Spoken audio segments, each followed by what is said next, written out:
On this edition of the program, congressional vibes as we walk into the midterm year. Juliegrace Brufke joins the program. And what the hell is happening with Greenland? What is going on? Why are we leaking text messages? I had to bring Kirk Bado on to just, what's going on? We also talk about the Democrats and their schedule for the primary. That's being debated right now. It's all coming up.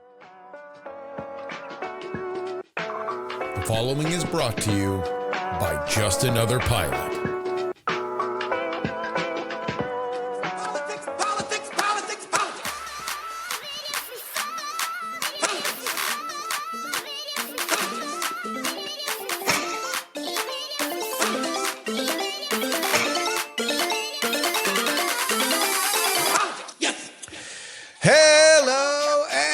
Welcome, everybody, to the Politics program for January 21st, 2026. Your old pal, Justin Robert Young, joining you on the show.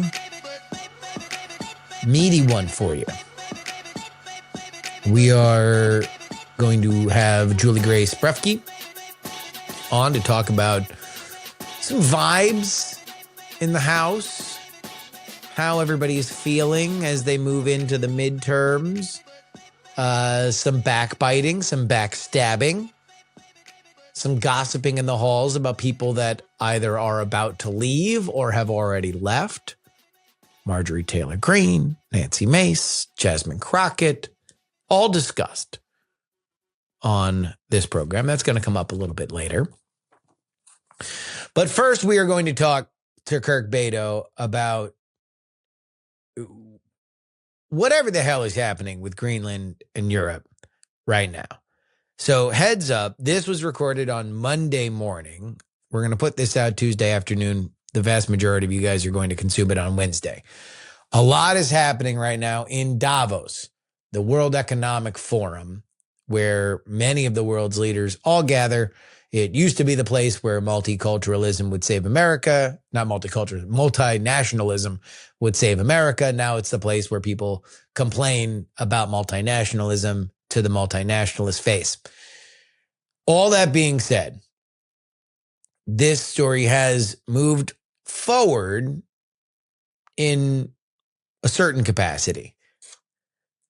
There have been reports saying that Keir Starmer has talked to Donald Trump, and Trump was apparently initially very mad about the limited deployment of military to Greenland from the European partners, that he feels that he got wrong information on.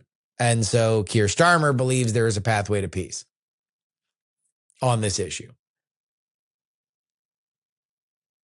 Emmanuel Macron, whose private text messages were published on Truth Social this morning by the President of the United States of America, along with the Secretary General of NATO, seem to believe that there is some pathway forward. We'll see. I tend to, as you're going to hear in this conversation, believe that my priors are that a lot of this is going to be settled in Davos. That being said, there does seem to be a cut the S word attitude out of Europe. And you heard that during the speech at Davos from the EU's head, Ursula von der Leyen, who essentially said that the old order is dead, that the United States is not the only game in town, and that Europe needs to be more competitive and possibly reach out more to China. Now, whether or not that is the case, we will see. But that is the state of play right now. I don't believe that anything in the talking sphere is as bad as we want to make it in our echo chamber in the media. There are underlying economic realities that are going to rule the day. The United States and Europe will always have a good trading relationship because we like trading with each other. And the laws of economics will always move us closer to that place. Now, we are in a different world. Donald Trump getting elected twice is exemplary of that. We're going to get to a story in our update section that demonstrates possibly the desire for Trump to not totally sell out some of the parties that might replace the leaders that he is fighting with right now in Europe. The long game in Trump, not always synonymous, but, blind squirrel. Let's go ahead and get to our conversation with Mr. Kirk Bado.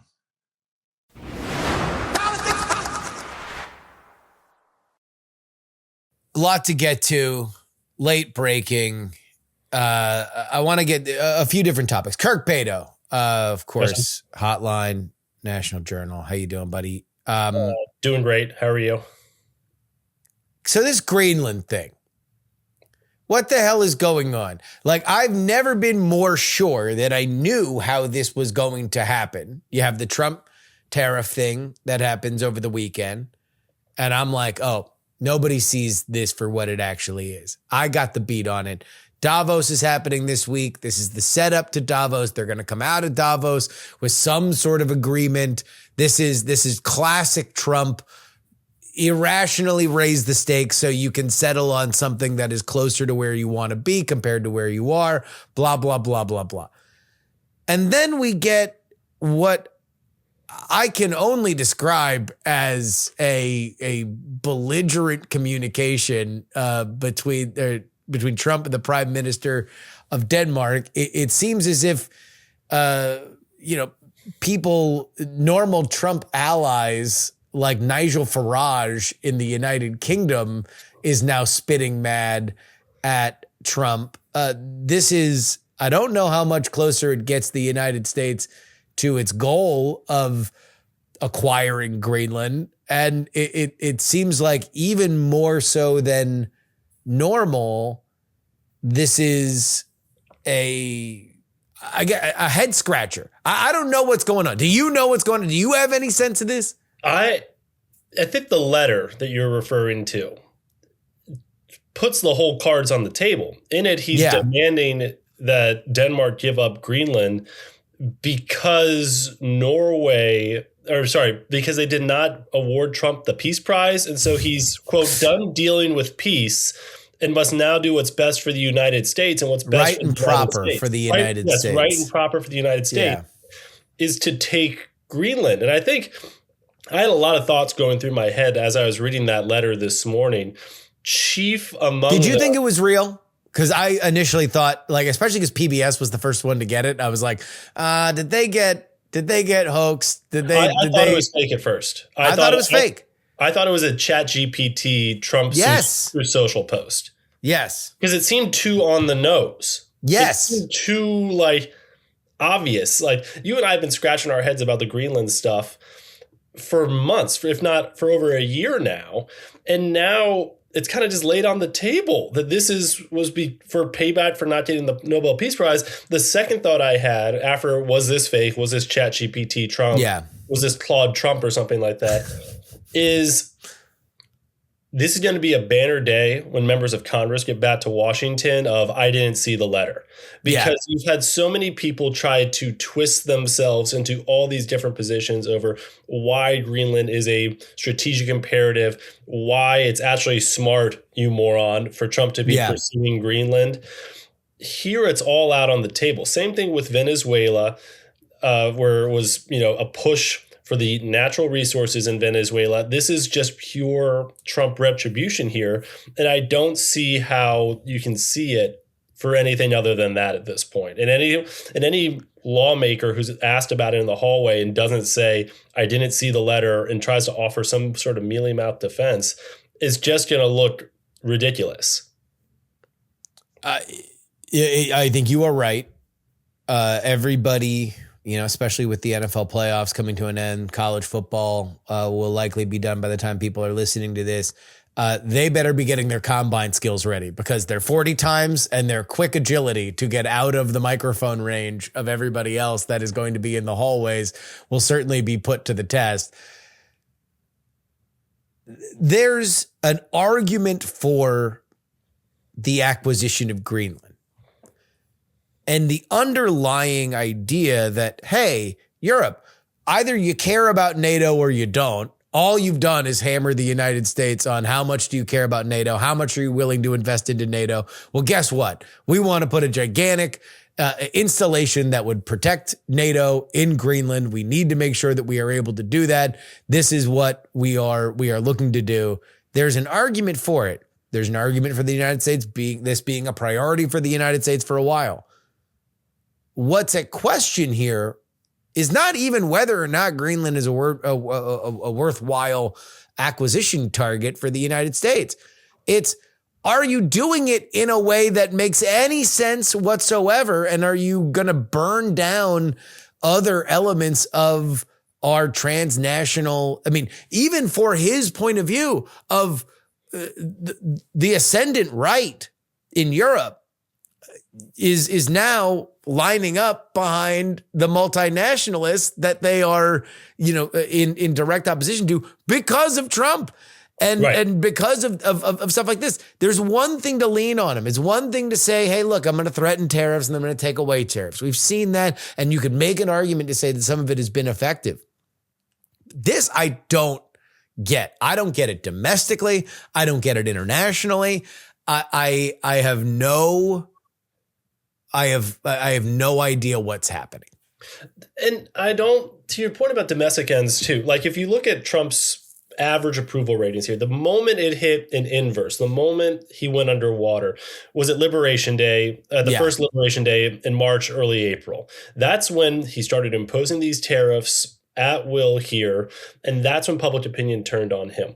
If these new rounds of tariffs on these European countries or the stuff he's doing in Canada as well to start putting the thumb for them to give us Greenland, it's not like this is a popular thing. People don't want this. People don't want these tariffs. They don't want the way he's going about this either. So I don't understand what else this is for and why he's pursuing it this way. Besides, he's just being butthurt that he lost the Nobel Peace Prize. And I was talking with two of our White House correspondents today about this, George Condon and Tom DeFrank. I mean, they've covered every president since Ford. These are guys who have seen a lot of stuff here. Yeah. And they're just dumbfounded by this. And one of them raised the idea of, when is someone with authority, this national standing, going to tell Trump that, enough is enough and the president can't be trusted to fulfill his duties? No one has that standing right now. Like, do you think we're in 25th Amendment territory? I hate to sound like a resistance lib here, but like I don't think that we're in 25th Amendment territories. I do think that we are in fracturing of the coalition and the pipeline that he has had with Congress. I think that's really what is at stake on this, is that you can be as adventurous in this stuff as you want to, and this is partly the bill coming due. I've heard, I'm sure you have too, that there are Republican voices, even diehard MAGA voices, that when it comes to foreign policy, it's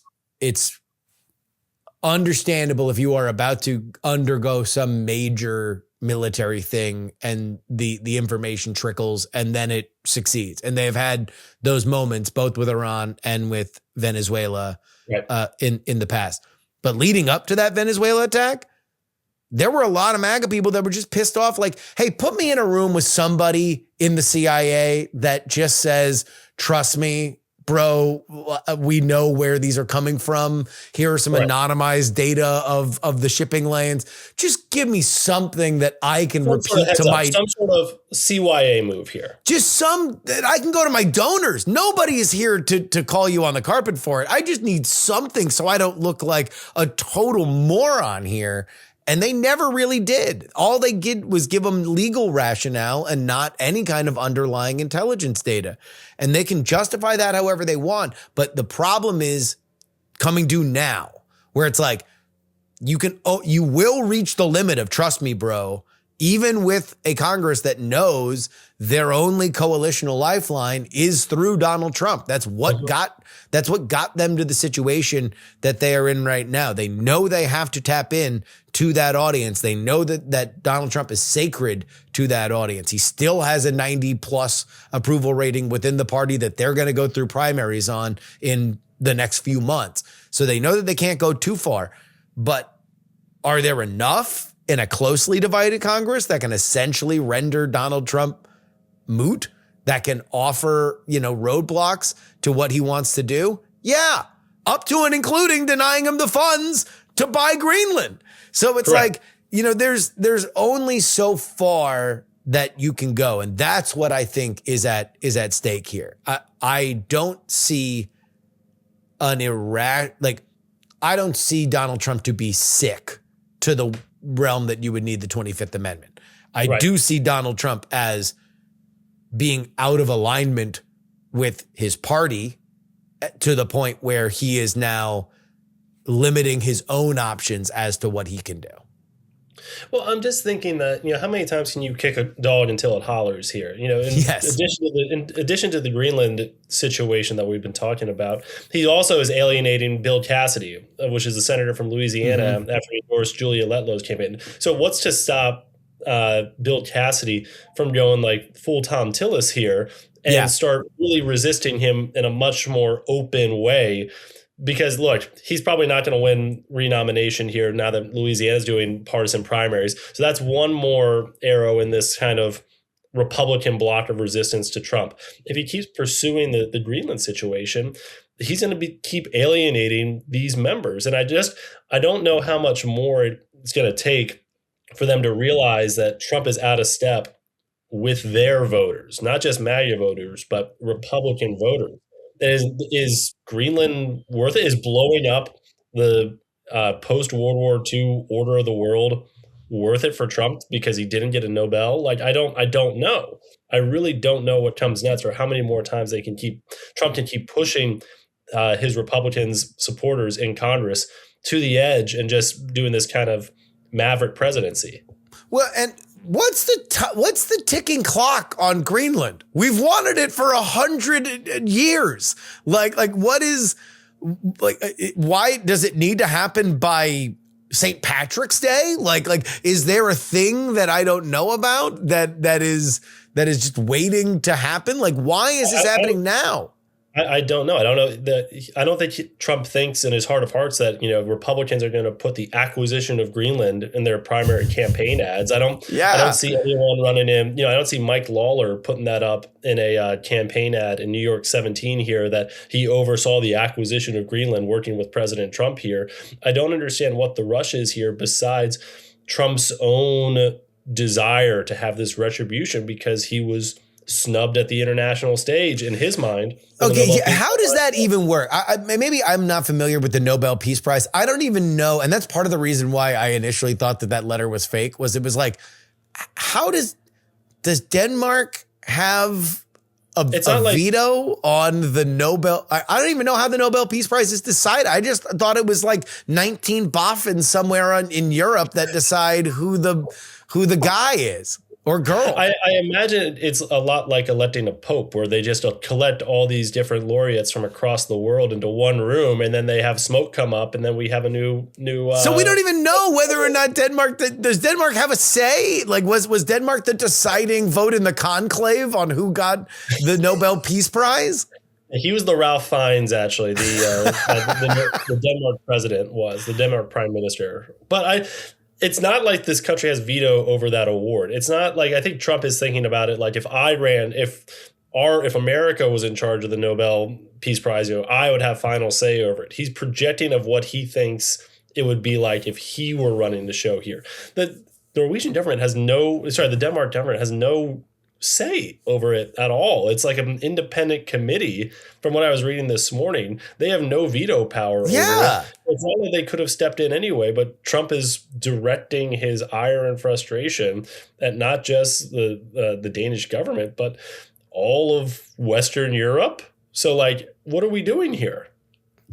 Again, that's why I keep coming back to, if you are a rational actor in the Republican-controlled Senate here, how can you read that letter and still go along to get along here with this acquisition of Greenland and the way Trump is choosing to go about it and the reasons for going about it? Well, I mean, it was part of the reason why I thought this was a setup for Davos, that this was, all right, you do a thing, all of a sudden everybody runs and screams to the USA House, and you sit down and you say, okay, well, this is what we want, and blah, blah, blah, blah, blah, and this is the pathway we would like to put us on, a rent to buy, whatever. We'll figure it out. Right. Denmark, what do you want for it? Like, do we have to figure out a 5-year, let's set an election 5 years in the future that Greenland votes. And in the meanwhile, we're going to build these bases, whatever. Like, really. I was going to say, to your point, this is a classic Trump negotiation here where he comes in, bluster, demands the highest possible thing he can get at the table, even beyond the table. He wants to buy not just the table, but the restaurant and the building the restaurants in and everything. But then he'll whittle it down and he'll decide for like the easiest thing imaginable, like some sort of trade deal with Greenland and the Danish government where they get like some certain rare earth minerals up there, or we get an agreement to build more bases up there. And he pumps his chest, says that's a victory. Did it. That's the most optimistic path forward here that you and I are both envisioning. But this seems totally different now, where it's not just about putting a W on the board. This is about putting their face in it and humiliating them. Yeah, and that's, I don't know. I don't want to overreact to the letter. I do want to properly react to the letter. And I don't want it to totally erase my priors on this, which were we're going to get a truth by the end of the week that says, great success. I am hereby stopping the tariffs on Europe, and we are now on a pathway to do blah, blah, blah, blah, blah, right? Thank you for your attention to this matter. Thank you for your attention to this matter. That's still my prior. But at the same time, this certainly puts it, I'll put it this way. This has been my sense of the Trump presidency, especially with his relationship to Congress this entire time. You can be aggressive and competent, but you can't be aggressive and incompetent. And that was the problem with like Venezuela. Venezuela, he kind of dug himself out of a hole because when the missiles were going into the boats and then they have survivors and they have to like repatriate 3 of the survivors and stuff like that, that doesn't look aggressive and competent. That looks aggressive and incompetent when they're not talking about exactly how they're doing it. That's a bad thing. The ICE stuff, they are at their best when they are talking about, here's all the pedophiles that are off the streets today because we did. Aggressive, competent. The worst when you have a dead American in the streets or you see viral videos that turn the stomach of your average voter, your independent voter. Aggressive and incompetent. We need Greenland. We're going to be aggressive about it. Russian icebreakers, China. China did just pull our card on the rare earth metals. So it's like Greenland gives us a hedge against that. All right, like aggressive and competent. Sending a tersely worded email to the Denmark prime minister about how I didn't get the Nobel Peace Prize, so prepare for war. Like, aggressive and incompetent. Like this is the double-edged sword for this administration. And they need to understand that is how their legacy is going to be shaped. That's how their ability to do what they want is going to be shaped. And especially when you look at what voters who actually live in the United States actually care about, Greenland's not on it. Iran's not on it. And I think that Iran is probably the biggest story since the fall of the Soviet Union if it winds up going down. But it doesn't matter to a hill of beans to midterm voters. No voter in Northeast Pennsylvania in Ryan McKenzie's district is going to give 2 hoots if the Ayatollah is still ruling over Iran here. To your question about like being aggressively incompetent, you got to remember that's what cost Trump the election in 2020, his aggressive incompetence in responding to the pandemic. Yes, Operation Warp Speed should be commended. He got the shots in arms and everything, but the treatment options up until that point, the way they handled the lockdowns, the way they handled messaging to the American public about the disease. That's what cost them that election. That is what cost them the White House the first time around here. And the aggressive manner that they're going about Greenland here, without selling it to the American people and its value, without selling Venezuela as well, that's all going to come back to bite them here, because they're going to see the White House more concerned about what's going on in Venezuela, in Iran, and in Greenland than they are about what's going on in Pittsburgh, what's going on down in Southeast Texas, about what's going on in Arizona. That's what this all amounts to, is that they don't care about fighting high grocery prices and taking care of the economy at home. Again, it's this whole question of, Trump got elected on putting America first and Americans first. Yeah. It can't be America's first. It can't be America's first because we're going to get Greenland or something like that. Yeah. Like that doesn't sound. Yeah. Weirdly, the people that were probably or are probably the most thrilled about this administration so far are China hawks. Like they've been insanely, they are acting as if war with China is going to come this year. Like that's the level. That is the only way that a lot of this kind of stuff makes sense. No, we got to get our house in order today because China's going to seize Taiwan and trigger World War III tomorrow. And there are people all throughout DC that very much believe that and very much will tell you that. They sit down with you and they will explain that World War III has probably already begun and that this is the clock is ticking on Xi Jinping and he needs to do X, Y, and Z. But other than that, I guess border hawks, maybe, he's done an effective job there, but the China hawks real quick. Are they actually excited about this administration? Because, you read about what Canada did this weekend where it started signing those trade deals with China, strengthening up their position over here in North America. Yeah. You look at what the Venezuela operation, which, we've talked about a little bit, was so competently done by the United States military. Does that give then China permission to go into I think that's Taiwan? the weakest. That's the weakest argument. Like China does not need permission. Yeah, China does not need permission to go into Taiwan. Taiwan is China according to China. So this would not be even in their worldview a foreign extraction.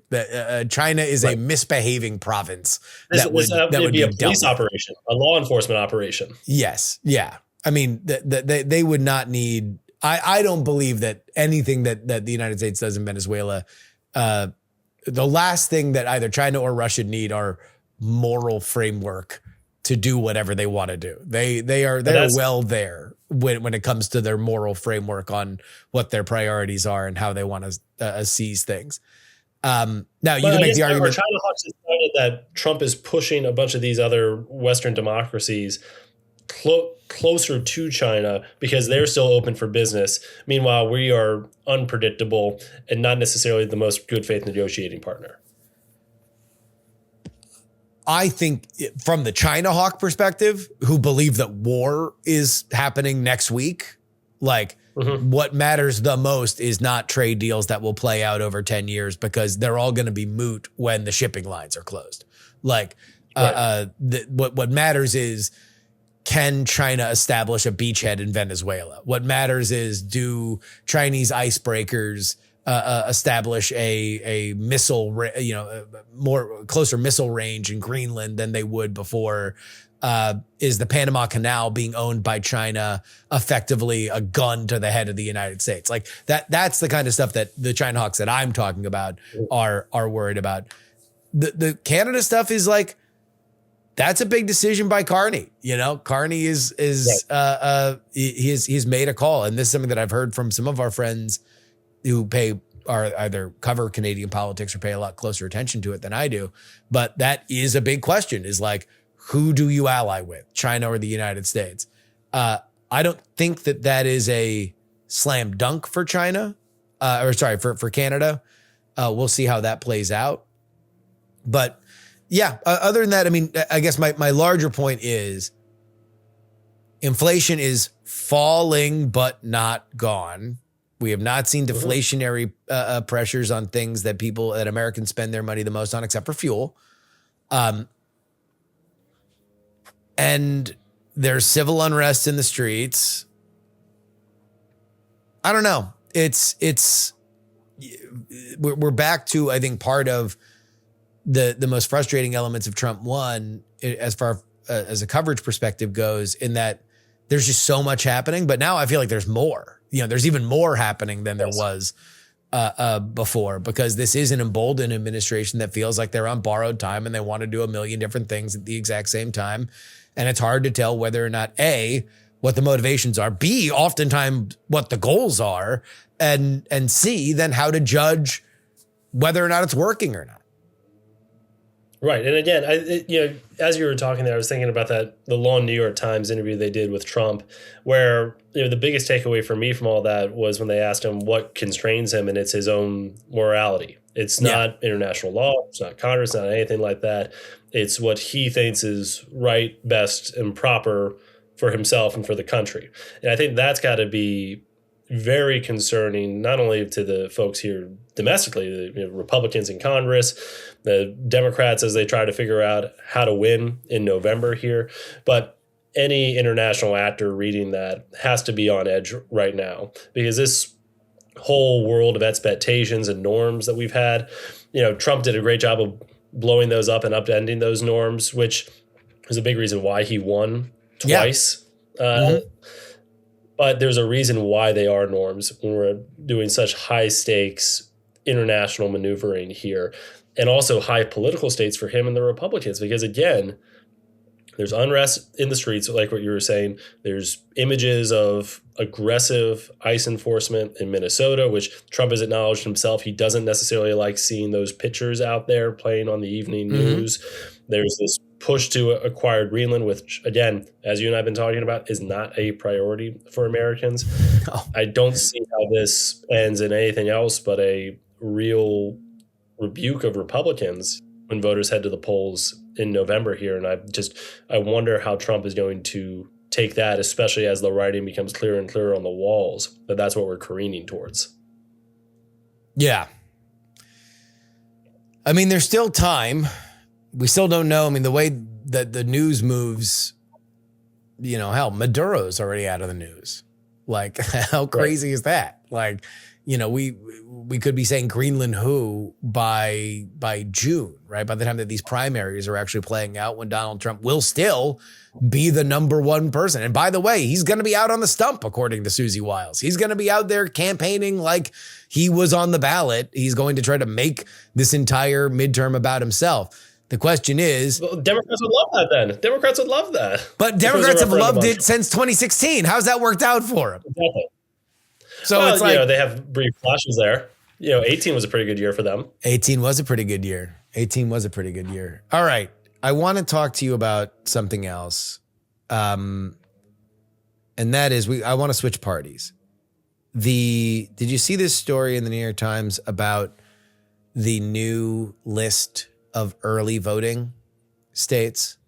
The ones that are... Yes, I did see that. I can't name them off the top of my head, but 12 states applied for it. Yes. So I have very specific thoughts on this. And I want to make it clear to everybody.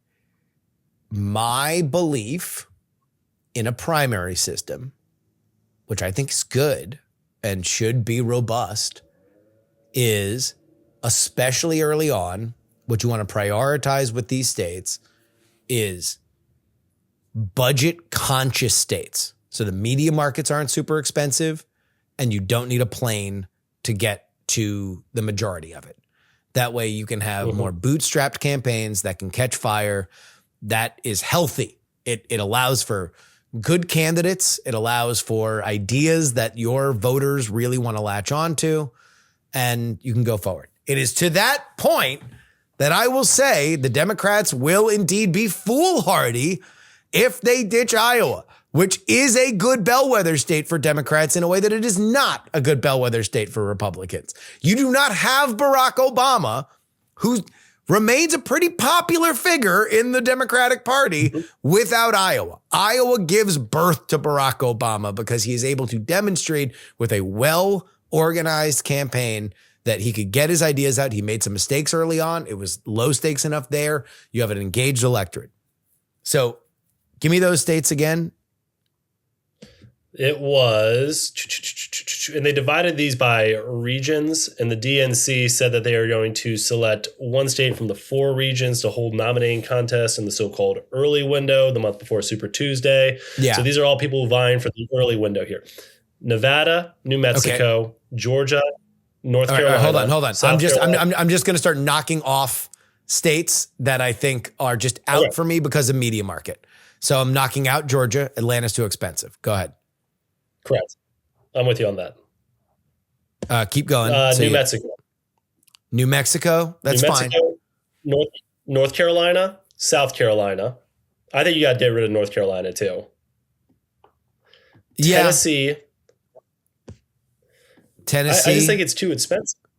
Tennessee, I have a lot of thoughts on Tennessee. Virginia, Illinois, Iowa. So no. Michigan. Iowa, yes. Michigan, no. New Hampshire and Delaware. I mean, New Hampshire obviously is going to be there, and Delaware. I mean, but what's Delaware's big?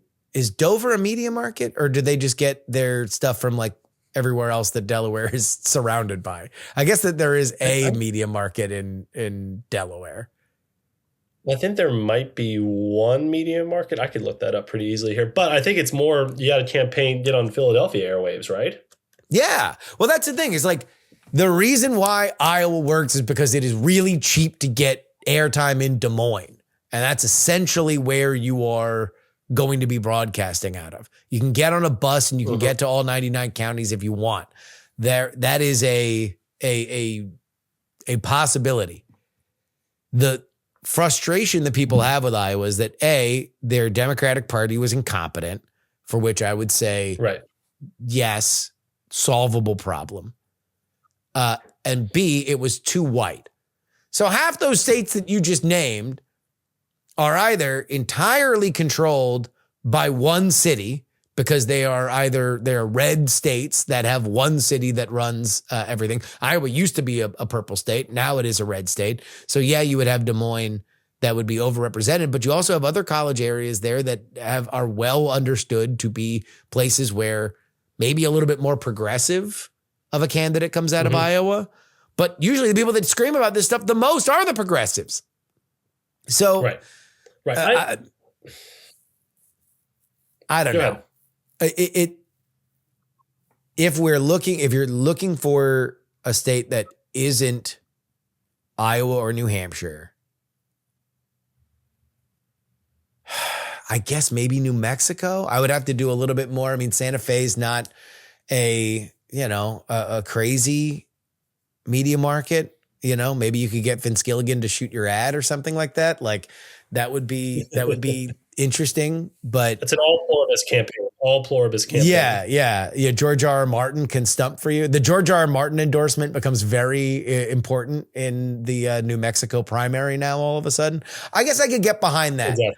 I could get behind the Hatch Chili primary in New Mexico, but even then, it's like, that's a solid blue state. What are you? I guess New Hampshire's purple. Iowa used to be purple. I mean, let me ask you, let's zoom out. What do you want in a Democratic primary state, in an early Democratic primary state where, as much as anybody wants to think you can lessen the importance of a first primary or a caucus, you can't. It's always going to matter more than something else that happens. What matters to you in that? What do you think is important? I do think, at least as I'm sitting here thinking about what the Democrats need, I would want somewhere that reflects a little bit more of a general electorate and an engaged voter base.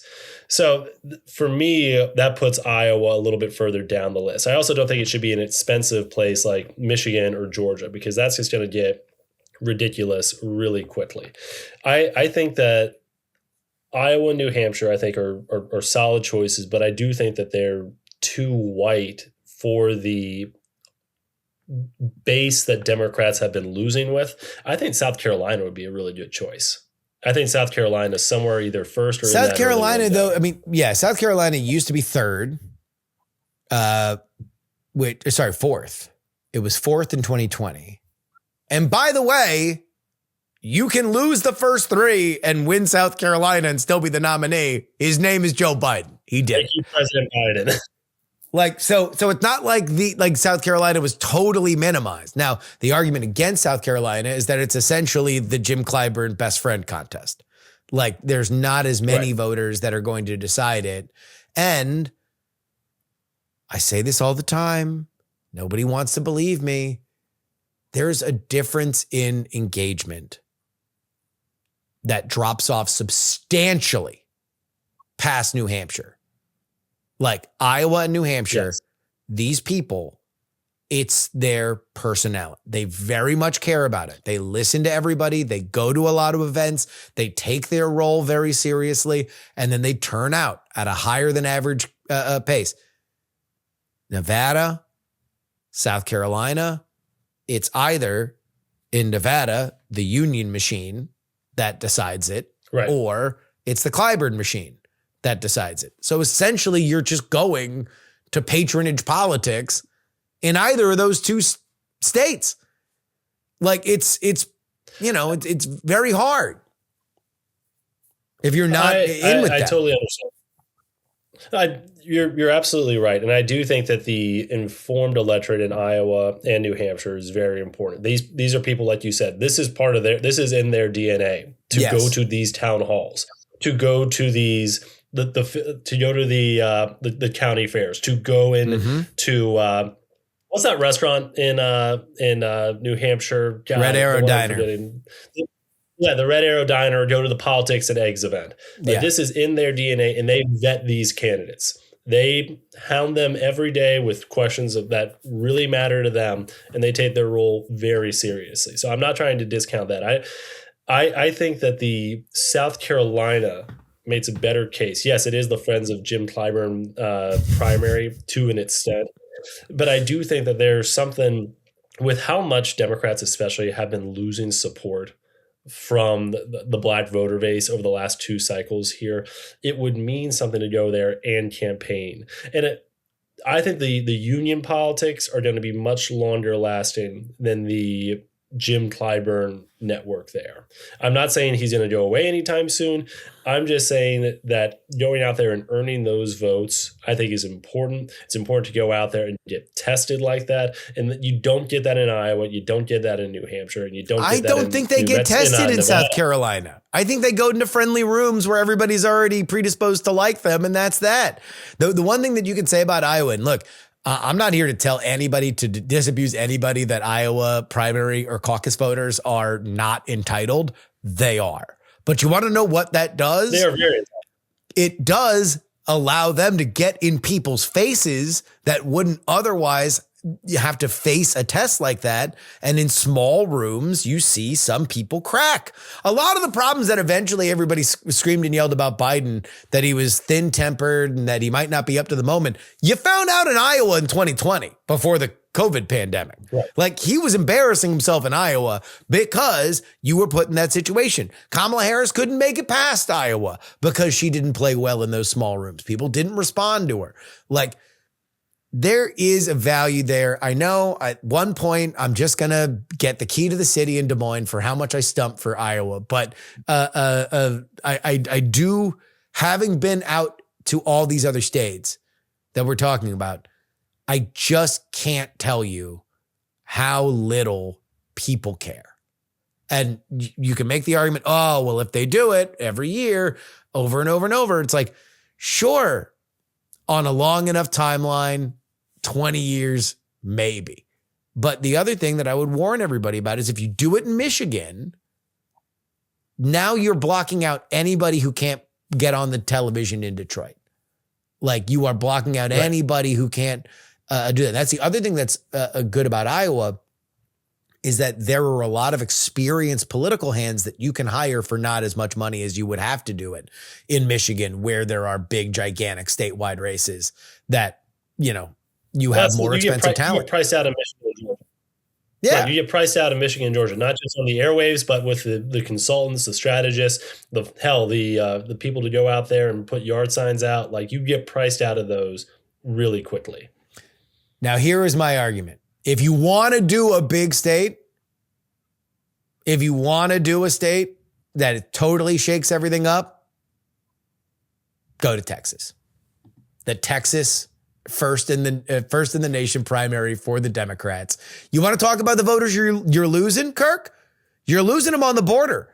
That's the problem. You have a big. You want to see who can win there, who can talk to those kinds of voters. Then go to El Paso. Then go to the Rio Grande Valley.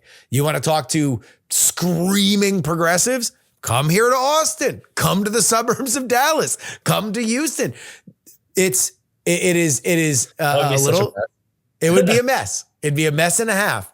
But if you just are throwing out the idea that, like, okay, we're going to make this in any way affordable for insurgent campaigns, we want to have more control over these candidates, then screw it. Go to a place with 4 major media markets.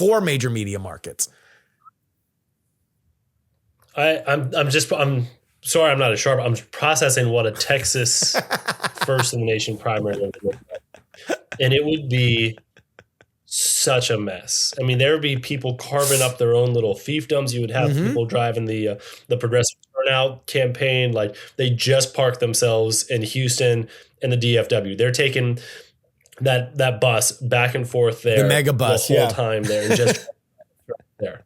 Yeah, they're taking the mega bus and just driving up turnout there. You have people going down to the Laredo and kissing Henry Cuellar's ring, trying to get that endorsement down there.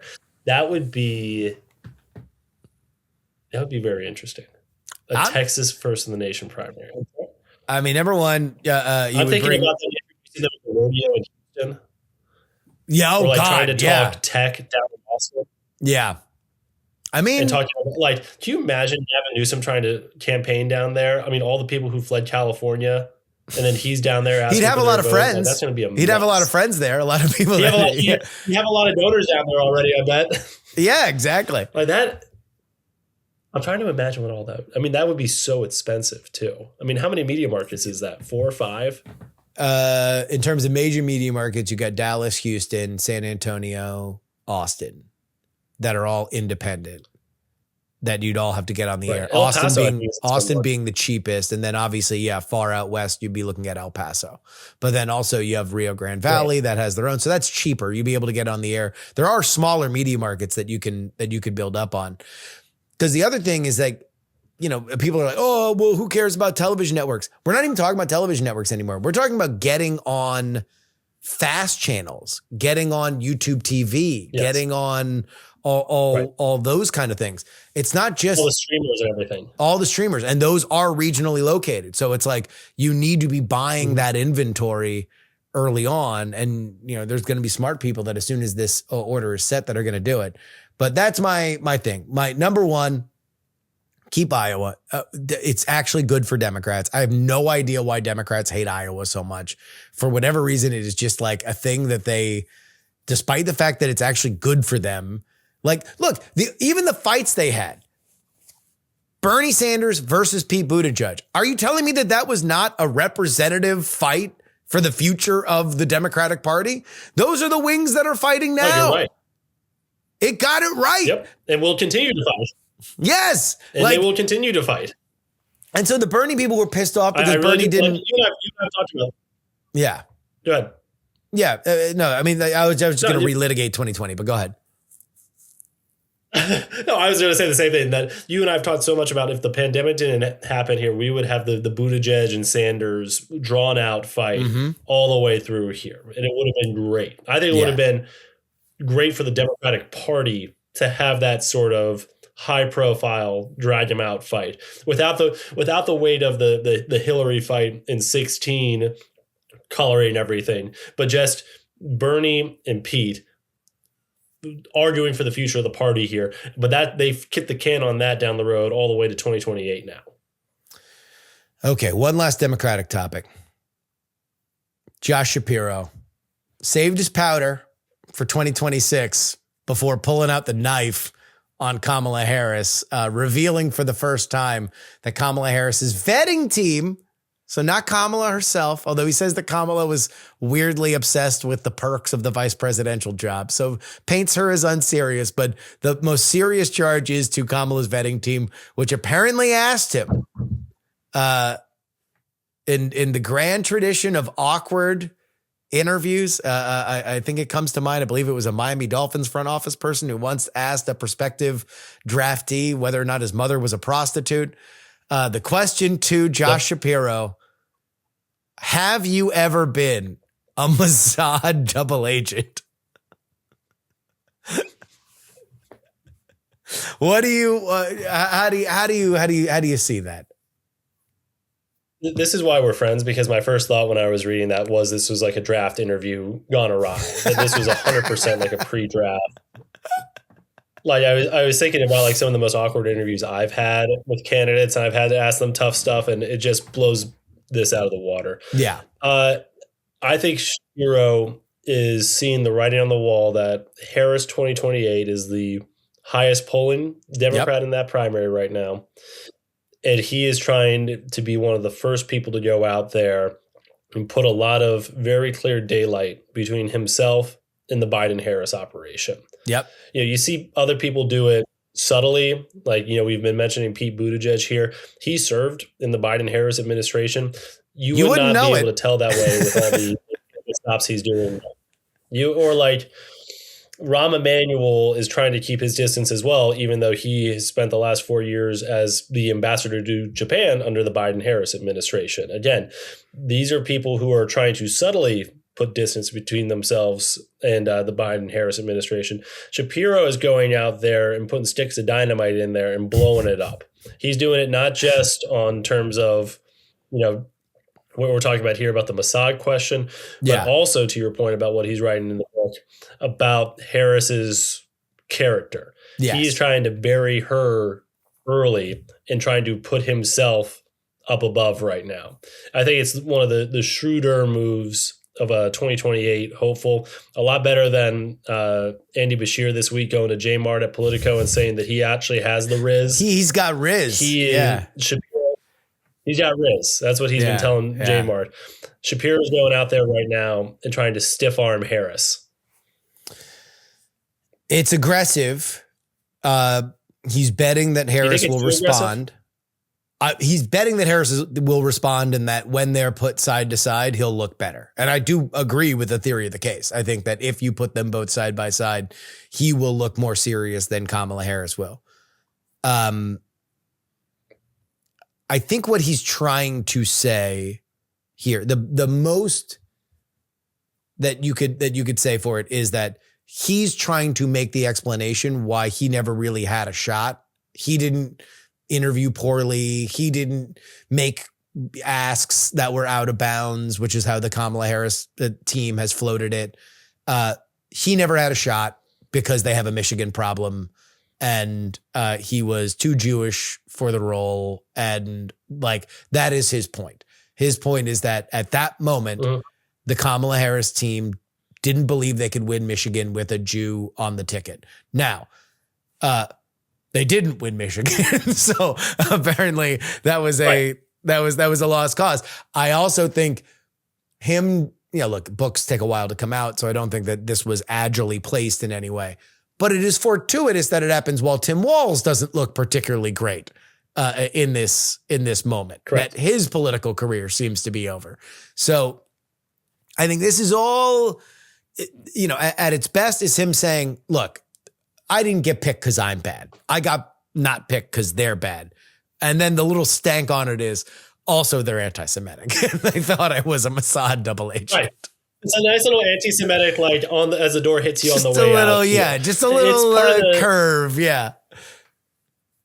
Exactly. Well, and you make a great point that Harris was the first one to kind of throw an elbow at Shapiro in her book where she wrote about how he was making unreasonable demands about the vice president's office and everything like that, and about the compound up at the Naval Observatory. Yeah. And Shapiro's coming back now and saying, well, actually, she's obsessed with not having a private bathroom in there. She looks like an unserious person. And the questions that her team was asking were unserious as well. Is this the most aggressive, I think, throwing dirt on the Harris 2024 campaign move we've seen by anyone jockeying for position in 28 so far? Yes. I was trying to rack my brain when I was reading that. Yeah, nobody's really gone after her in the way that eventually they will. No one's really gone after Newsom in the way that I think that they eventually will. But this Shapiro knows he can't succeed unless she dissolves, because otherwise, why wasn't he the vice president if he's so darn good? Like, he has to diminish her for him to succeed.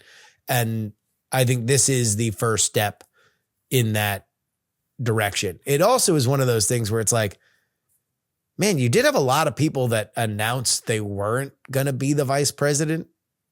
When Kamala, when that was coming around, that never happens ever.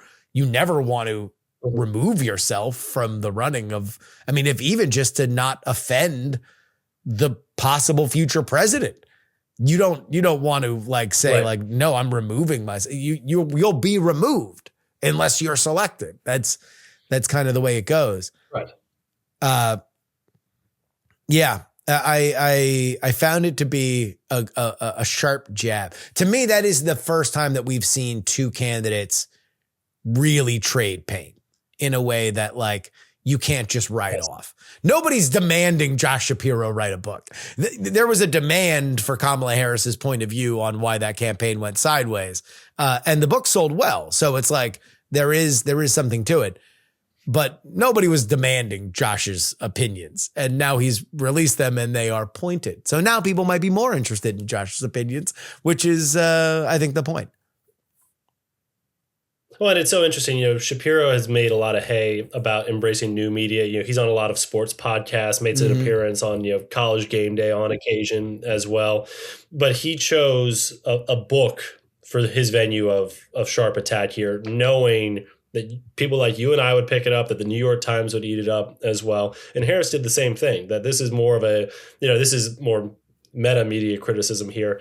But the venue that they're choosing to have this sharp elbowed jostling is through these books. And let's not forget either that, I know you could probably forget this because the competition isn't great. Shapiro's up for re-election this year. Yeah. He's going to have a lot of command of a lot of media attention over the next few months here leading up to November.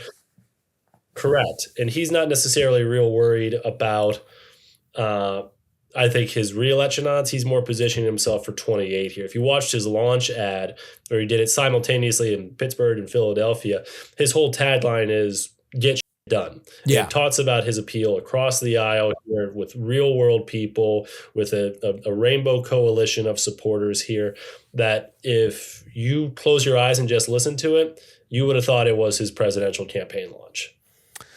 And, from his perspective, he's like, all I got to do is drag this primary out.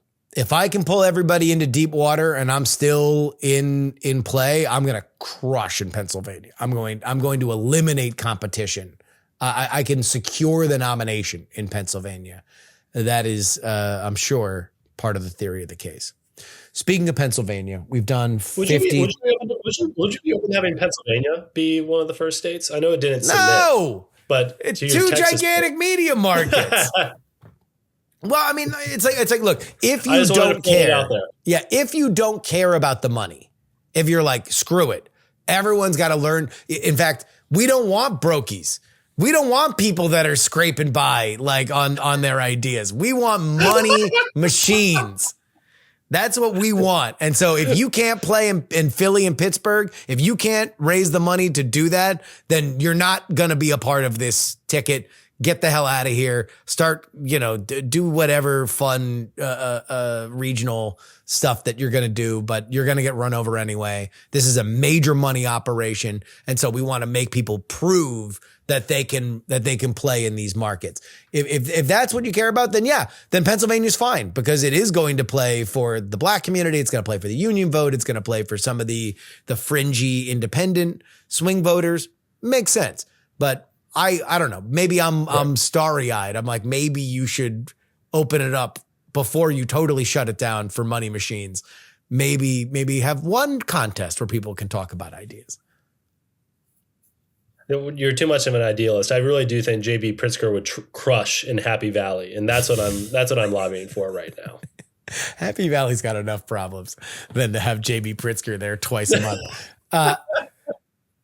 Let's look, we went 54 minutes without talking about the Steelers. We're going to talk about the Steelers for a little bit. So if you don't like it, well then good luck in your future endeavors. Not only did our team lose in embarrassing fashion to a dominant defense that apparently could not be dominant enough to overcome 6 turnovers from CJ Stroud, but the coach of the Pittsburgh Steelers for 19 years, Mike Tomlin, is now no longer the coach. He resigns, and now for the first time since, my 20s, we are going to look for a coach for our favorite football team. Thoughts on Tomlin, and then where are you leaning as far as the coach search goes? Well, Justin, you and I were texting about this, but I was at the game, and it was pathetic. Yeah. I was at the game. It was pathetic. I was up there with my brother. We the Bado family's been season ticket holders for the Steelers for decades now. We don't live in Pittsburgh anymore, but we still try to get up to a few games every year. My brother and I were up there in our seats, and we went in there very hopeful. And at halftime, we thought we were very hopeful because it was 6 Keep it close. to 7. We were thinking, this is great. This is great. We just need the defense to score here, and I think we got this. Problem is our defense didn't score. The Texans' defense kept scoring. And it was the last 10 minutes of the game were just pathetic. Mm-hmm. The sentiment as we were leaving the stadium was a lot of chants of fire Tomlin, and a lot of people just very upset. And then when I was driving back from Pittsburgh to D.C. the next day, that's when the news came out that Tomlin was stepping down, and I immediately turned over to 93.7 The Fan as I was driving. And you would have thought the callers there, it was Pawnee was on the call. You would have thought that we won the Super Bowl. They were enthusiastic. They were spiking the football. One of the callers even said that she hasn't felt this good about the Steelers since we last won the Super Bowl against the Cardinals all those years ago. And in my head, I'm thinking, guys, we just sent the Ravens home last week. Yeah. We ended the Ravens season. Were you not happy about that? In terms of Tomlin, I have a lot of mixed feelings. I think it was definitely time for him to go, as you and I have talked about here. I am sad to see him go, though, because I think he was such a important figure. And, I've, of course, was here for Cower, but he was just such a consistent figure here. And I think that consistency was ultimately his undoing. I think it's sad whenever you have to see this type of marriage end. I'm hopeful for what comes next, especially because the Steelers, unlike the last time we hired a head coach, are taking their time here. And this morning, before we started recording, Sean McDermott from the Bills has been dismissed. I think he automatically jumps up to the top of our priorities here.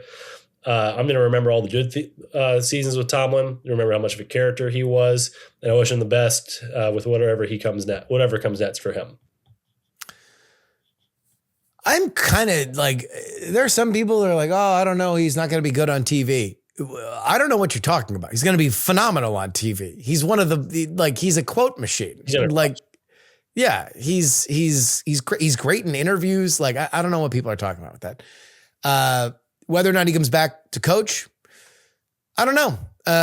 It'll be interesting. It looks like he's not going to do it this year. There's questions about whether or not the Steelers would be able to get compensatory draft picks if he came back after that.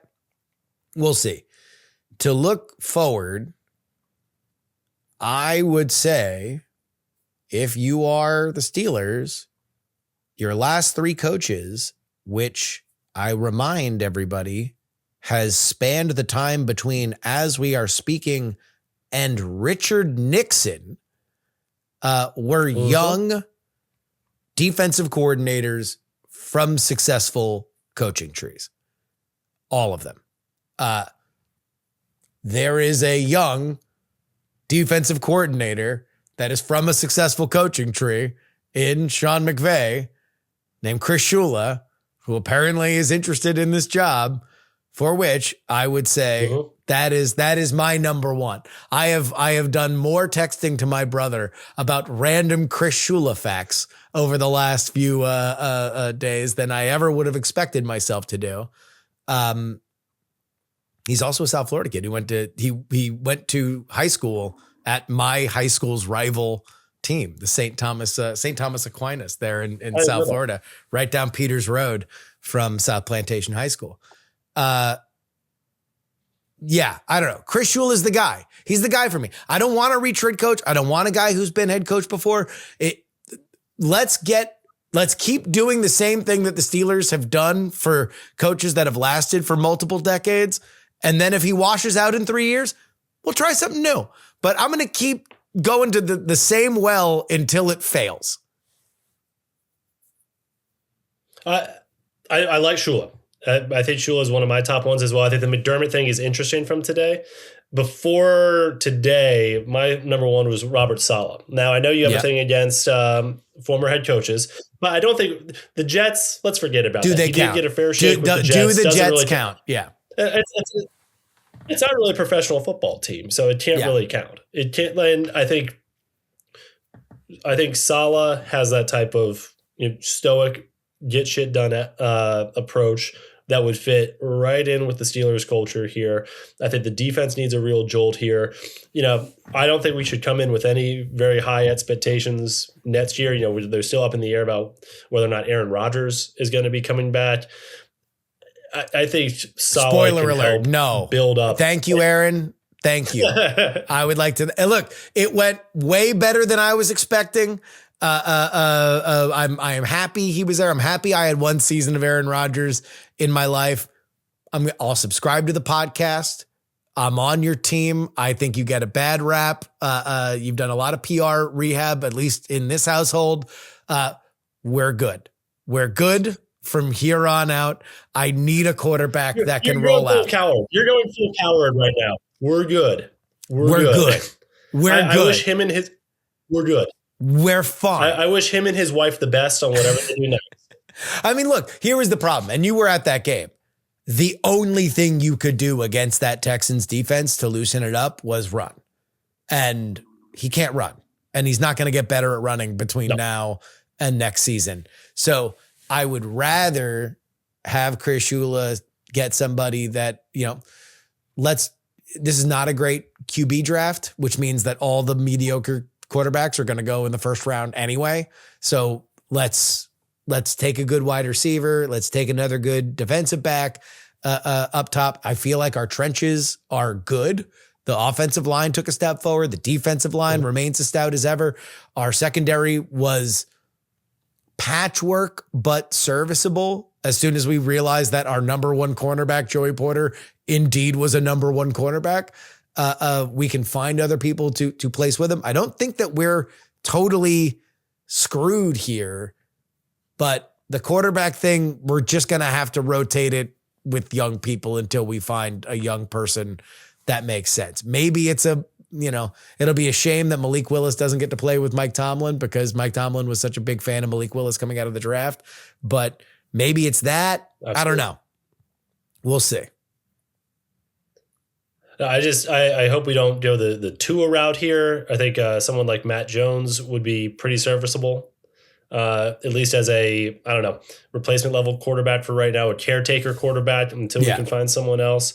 But it's the biggest thing is the head coaching job. And like you and I were talking about last week, Steelers usually do a really quick turnaround on these things. I'm a little surprised that we haven't had much movement yet, even as because it's Shula. Harbaugh shit falls into.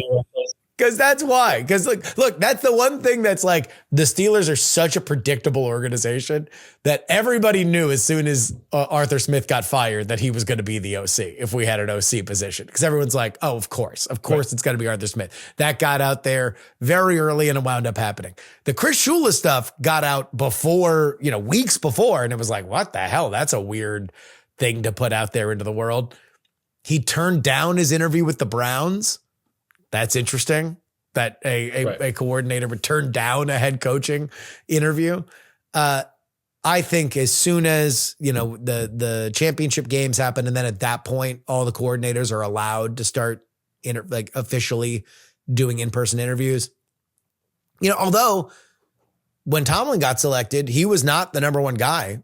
Somebody walked in and wowed him, and he became the coach for the next 19 years. Brian Flores is having his second interview with the Steelers. Maybe it's Brian Flores. Now, that was a guy who was a head coaching guy, but if his biggest problem was he was too blunt saying that Tua sucked, I don't think that his stock has gone down. I don't think the Dolphins look like more of a stable organization.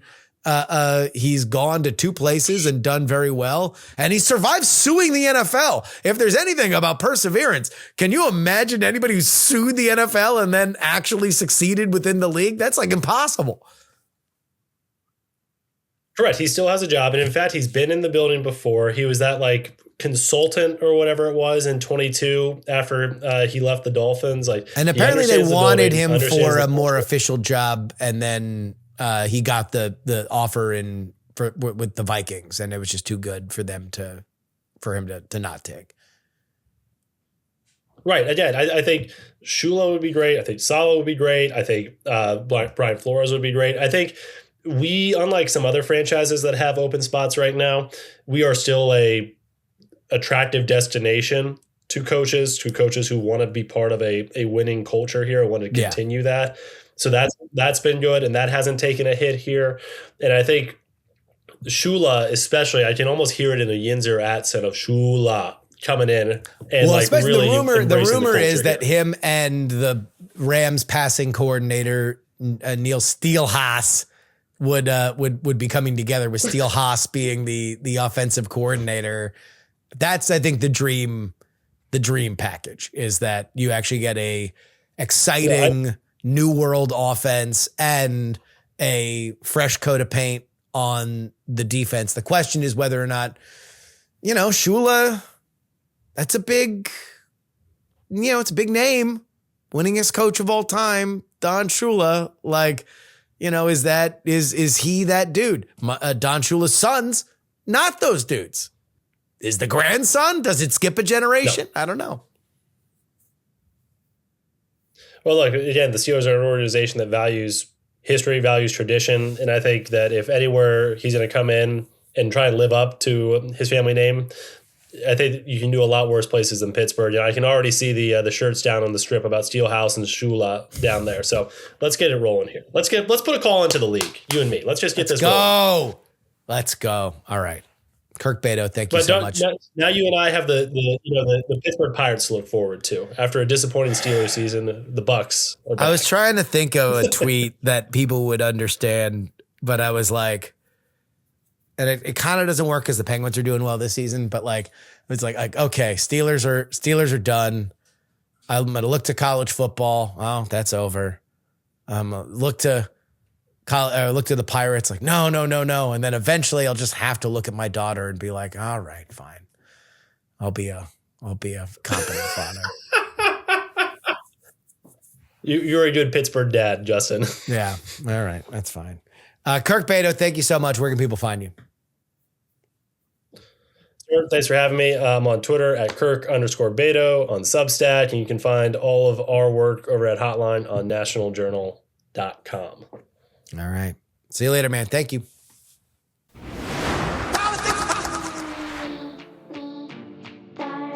This is your update, brought to you by TakePoliticsSeriously.com. It's where you can support this show. Go ahead and get 2 bonus episodes each and every week. Let's get to some of the stories that you didn't have a chance to hear about in either of our conversations.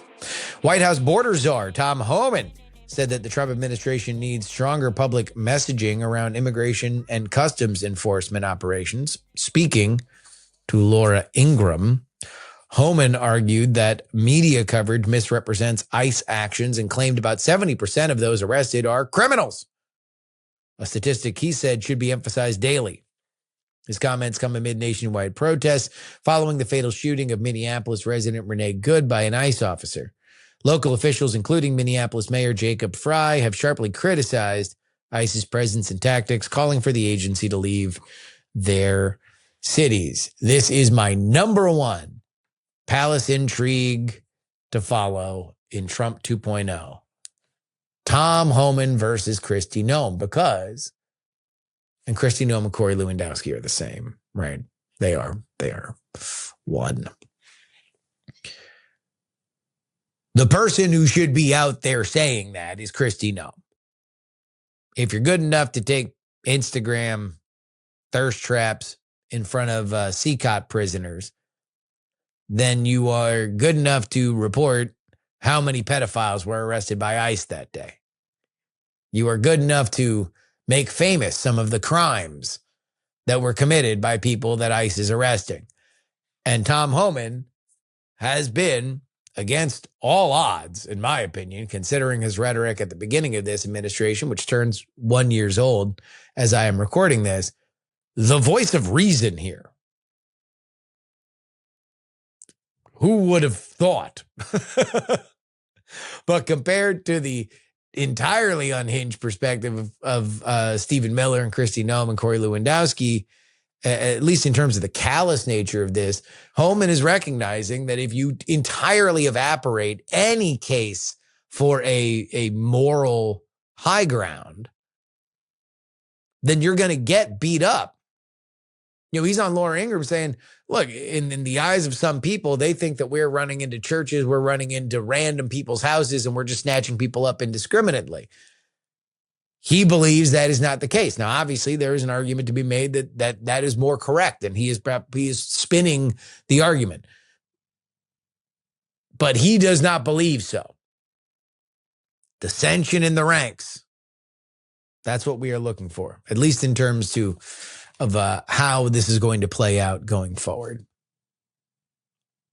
Donald Trump sharply criticized the UK's decision to transfer sovereignty of the Chagos Islands to the Mauritians, calling it an act of great stupidity that signals weakness to China and Russia. The move includes Diego Garcia, home to a major U.S.-UK military base, which will remain under joint control for 99 years, according to a deal being laid out by the UK. The deal had previously been supported by Washington, but Trump reversed course publicly, linking the issue to his push to acquire Greenland. Sir Keir Starmer, Prime Minister of the UK, his government insists that the agreement stands, despite political backlash at home and renewed strain on the U.S. and UK relations.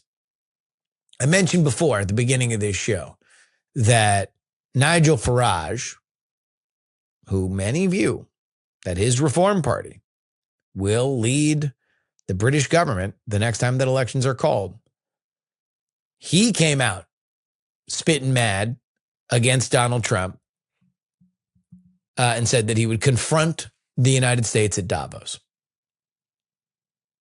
This was a concern for some who keep an eye on the international conservative movement, saying, look, you're alienating the people that could actually reshape the world with stuff like this. So then Trump comes out the next day and says, why is Sir Keir Starmer, I don't think he said sir, why is he being so stupid and giving sovereignty back to an island nation? Now, I had to do myself a little research on this because I did a TV hit about it. Here's the lay of the land for American ears and eyes. Chagos Islands, the archipelago, it was a British protectorate for years and years and years and years and years. The international community has determined that it is independent. It should be treated as such. So, over the last several years, there has been negotiation between the Mauritians, the local people, and the British government looking to give sovereignty. Now, sovereignty was given many years ago, but it excluded this island of Diego Garcia. And that is because there was a joint U.S.-UK military base on there. If you're not familiar with where the Chagos Archipelago is, it is in the Indian Sea, a.k.a. a pretty important place if you are trying to do anything around the world, like where India is, if you're in the United States. Like, let's say you were trying to build up against, I don't know, China. It's a good place to have, at least for for mid-run refueling, stuff like that. So what's happened over the last few years is that Diego Garcia specifically is being looked at as being returned to the Mauritians. And the deal would allegedly say, okay, well, this base gets to be here for 99 years, leased from the Mauritians. Donald Trump initially said, yeah, that deal was fine at the beginning of his presidency. Now says, oh my God, how dumb can Keir Starmer be? I don't know anything about anything. But it feels to me like a very provincial British issue. Now, it does affect the United States. If you believe that the Mauritians could be swayed by the Chinese or the Russians for whatever reason, then, you know, giving them final say over that base is a concern. That might be the case. I don't think so. What I think is the case is that Donald Trump wants something that Nigel Farage can pound the table on and feel like Donald Trump is on his side with. Because this is a very big split from that perspective. And if you're only looking at it from that perspective, it makes a little bit more sense. Why, among posting text messages from Macron and Root, he would also want to get that takeoff en route to Davos. All right, something politics adjacent here to wrap up our update. Netflix has revised its proposal to acquire Warner Brothers Discovery. It is now going to be an all-cash deal, abandoning a previous cash and stock structure. The offer remains valued at $27.75 per Warner Brothers Discovery share and will be funded through cash on hand and committed financing.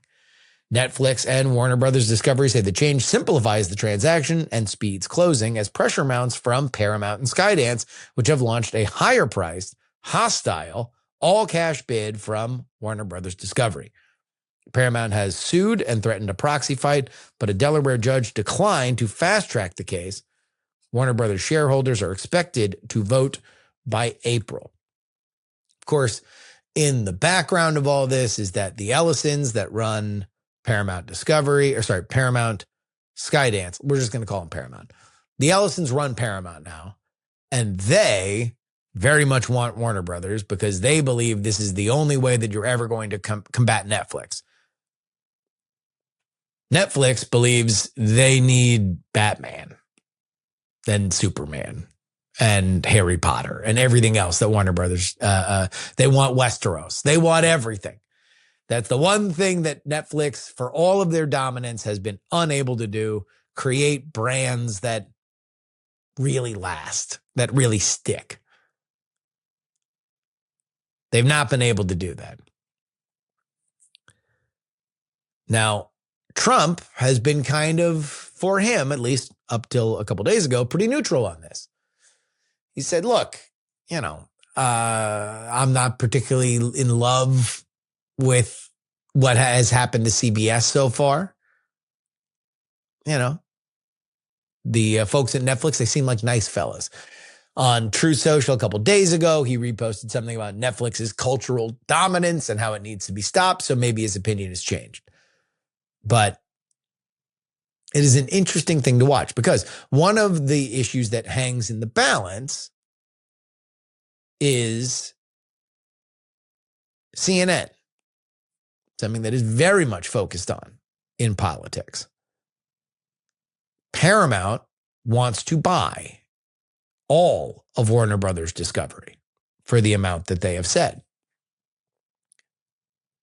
Netflix does not want to buy that. There will be a spin-out company that would own all of the cable holdings. So TBS, TNT, CNN, essentially the like cable empire that Ted Turner built. That will be spun out into its own company. And Warner Brothers shareholders would still get a piece of that. Now, Paramount says this is worth nothing. We are taking this on as, because we believe it is a distressed and undervalued asset. Without us, it is dead. Netflix certainly doesn't care about it. Netflix only cares about you subscribing to Netflix. That's it. Very interesting. Very, very interesting. That's your update. TakePoliticsSeriously.com, where you need to go. You want to get 2 bonus episodes of this show, go ahead and sign on up. Become a paying subscriber. We appreciate it. And now, Juliegrace Brufke.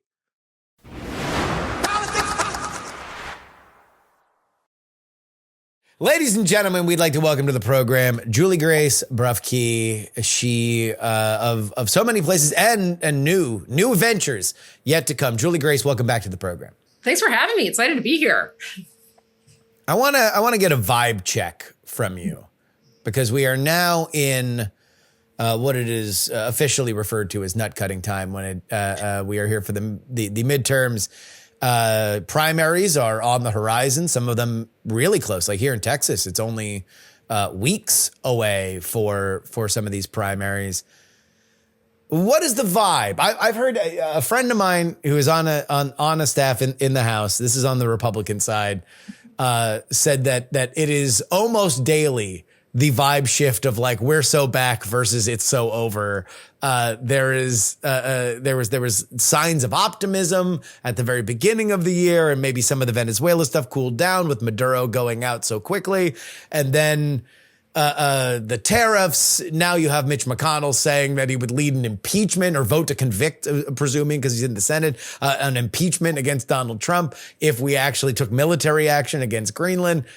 The Democrats, you presume, are just sitting back eating popcorn saying, all right, between history and everything that's in the headlines, we should be doing well. What are you hearing? What are you feeling there in Capitol? So I've talked to a lot of members on the Republicans, both sides, and I haven't talked to one Republican that's feeling real confident right now with a lot of them bloodbath. I mean, the fundraising numbers aren't terrible, but I mean, I feel like the Greenland stuff, tariff stuff, it's a lot of self-inflicted wounds of infighting. Nobody's feeling particularly confident right now. That being said, the Dem side I've talked to there are a lot of members that aren't real happy with Hakeem Jeffries right now who feel like there's a lot of low-hanging fruit that they could be attacking Republicans on and feel like he isn't doing enough with messaging. So it's going to be interesting to kind of see the Dem dynamics as all of this kind of starts to heat up as well. So I guess the only thing is obviously a midterm year, not particularly known for its legislative prowess. That being said, we did get a lot done in 2022. If you look at the actual legislative record, there was actually probably the bulk of what Biden got done that wasn't COVID related happened in the midterm year. You've heard whispers of another reconciliation bill, which would obviously only be needing of Republican votes. And yet that Republican majority, if it was chaotic before, is now an absolute razor's edge where people that actively hate the leadership are going to determine what does and doesn't go forward. What do you think the reality of another reconciliation bill is? I would bet every dollar I have that another reconciliation bill does not happen this year. I mean, like, I know leadership's talking about it. I've talked to a lot of moderates and they're like, there's no way we need to be like jamming a bill down Democrats' throats in a midterm year that's going to hurt us in swing districts. And I mean, we're seeing them try and navigate some spending bill stuff now. And I mean, the mess with all of like the ACA subsidies and fights over that. I just don't see how they manage it unless it's something super minor there. Especially now that like Marjorie Taylor Greene's out, they've still got some specials they've got to worry about. The margins are smaller than they were even December, where, I mean, they're all kind of bickering over all these minor things. I don't see how they get a major bill through. It would seem unrealistic. It would seem like it was not not plausible. But again, it's like the number one, this does validate the idea that there had to be one big, beautiful bill. Like that was Mike Johnson's thought initially, is that like, guys, we do not have the juice for border then taxes or taxes then border. We need to do it all together, because this, if we can't force it with this one thing, then we are going to lose the momentum on it. It does appear that they have lost momentum on pretty much everything. Well, I feel like some of the stuff that the people want in a second reconciliation package would also be stuff that would unwind a bunch of the stuff the moderates got into that first reconciliation.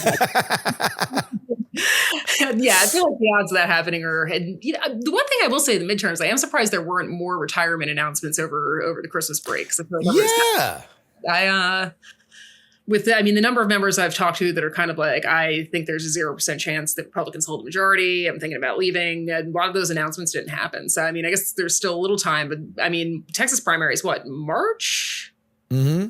So, I mean, primaries are coming up. Some of them are on the later end in different states, but usually I feel like when it comes to retirements, usually hear a bunch in December, early January, and it kind of hasn't been quite as steep of a number as. Yeah, you saw a lot of reporting around that like the retirement wave was going to be almost crippling on the Republican side. And I certainly heard my share. What did I hear? Oh, I forget who it was, but it was a former House member who's now a governor, and that was creating a tremendous amount of despair amongst the House, because they were just talking about how much they love their life, that they was just like, oh my God, this is amazing. And it was just like your friend who like transferred schools, and then you find out that they've got like a way newer computers and they're able to like take cars out for lunch. It was just, you're like, wow, this like sucks. Why does my life suck so bad? Like I could just go and run for a governor. And now you've seen a few of them are, right? You know, some probably more successfully than others, but yeah, I guess for some of them, people did realize like, you know, if you have a relatively safe seat, like there were worse lives than to be a member of the House of Representatives. Yeah, for sure. I mean, I think there's a lot of that. And then, I mean, I feel like a lot of the, people leaving the House at least are running for higher. I mean, we saw Julia Lettlow's challenging Bill Cassidy in that announcement. So that'll be an interesting race there. I mean, I think she's definitely kind of got the edge with the Trump endorsement in Louisiana. But I feel like the vast majority of the House members, because you've got Wesley Hunt running against Cornyn and Paxton now. And I feel like there are a few, I guess we had Stefanik running in New York, and then she ended up out there. But yeah, it's there's some wild races that are gonna be fun to cover. Let's talk about somebody who's not running in 2026, and that is, as you mentioned, Marjorie Taylor Greene. I can't get a handle in talking to anybody that they really have a handle on exactly what happened, other than she just kind of wanted to take her ball and go home. It's not like she didn't have a lot of roots there in DC. Her now fiance was, you know, a very MAGA aligned television personality who very much benefited. For those of you who don't know, he was the guy who asked the question to Vladimir Zelensky about his suit and why he wasn't wearing a suit in that meeting that went awry in simpler times for that couple.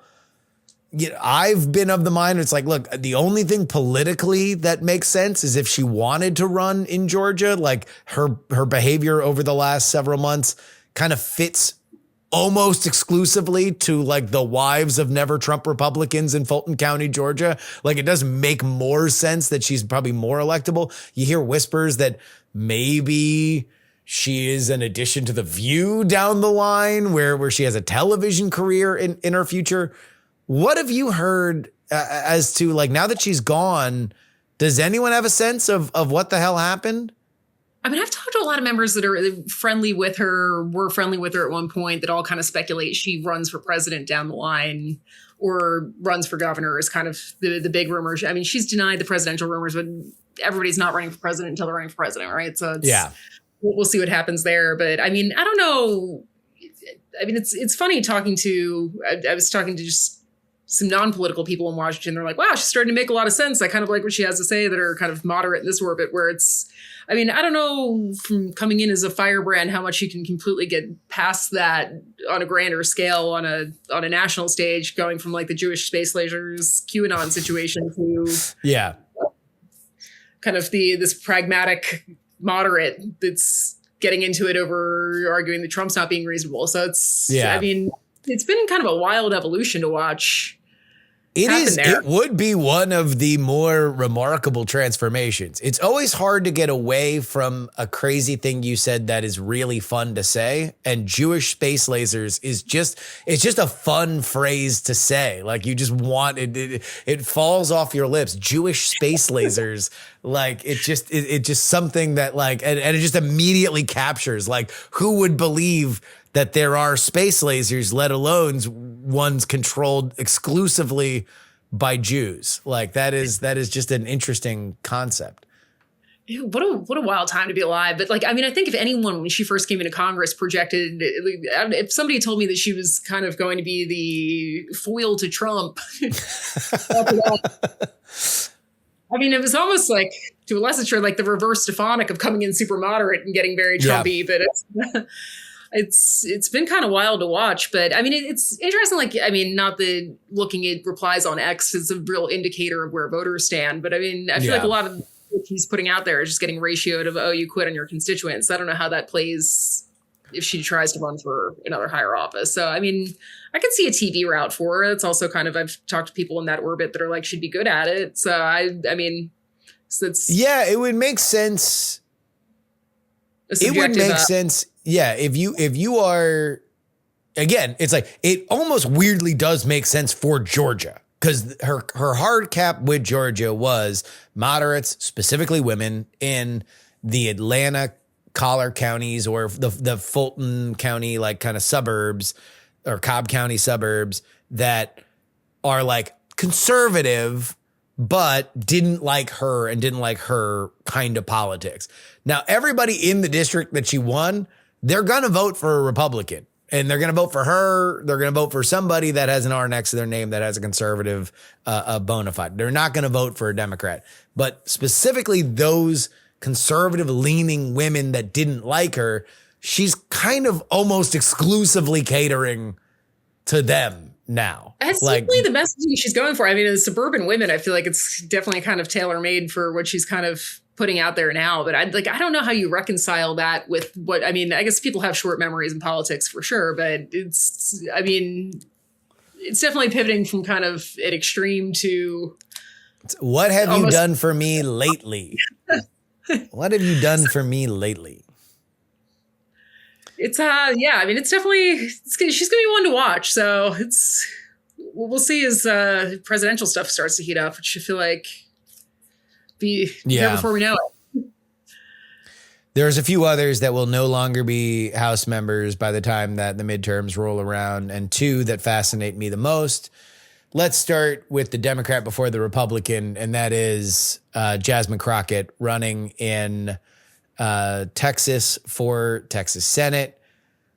Some polling that felt like it came out of nowhere. The thought was, and we had a fine fellow from Notice that was on here a week ago talking about how this was largely the Republican Senatorial Committee that was trying to gaslight Jasmine Crockett into running for Senate by putting a bunch of polling out there that showed that she would roll James Tallarico.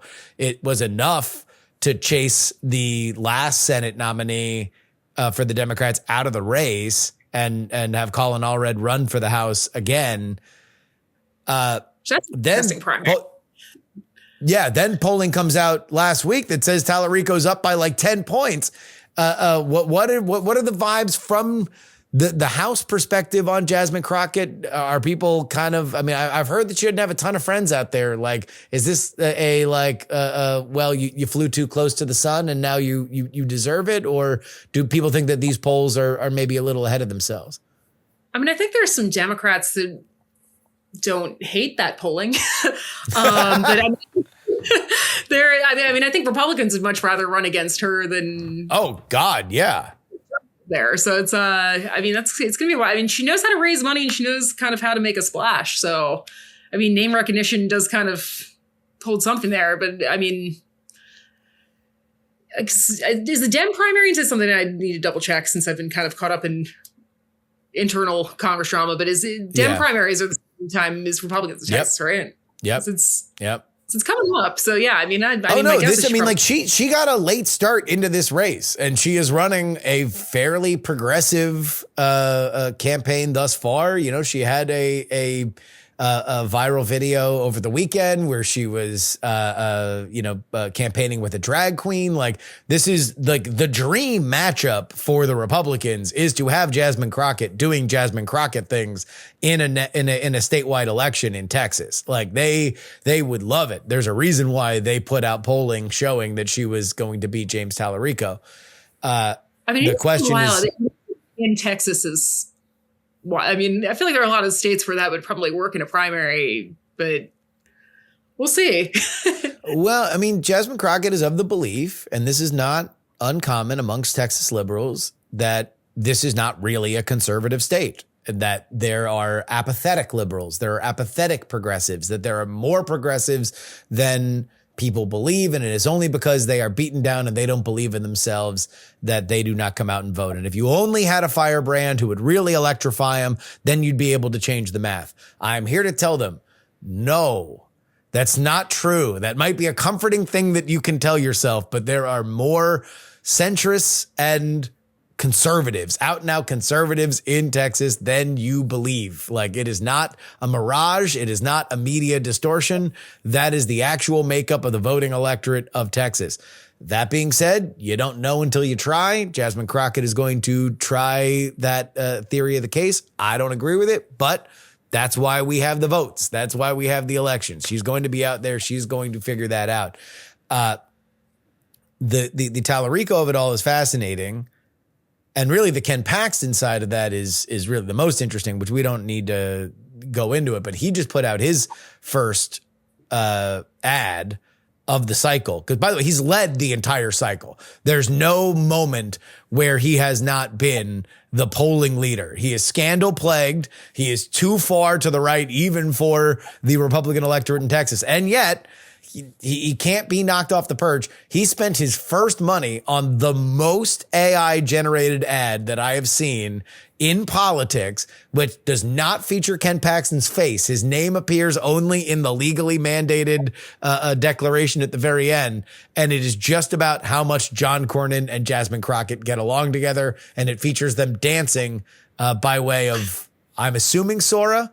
But one of the AI video generators, it is them both two-stepping and waltzing. I feel like immediately go watch it upon the end of this hot podcast hit, because that sounds like a wild ride.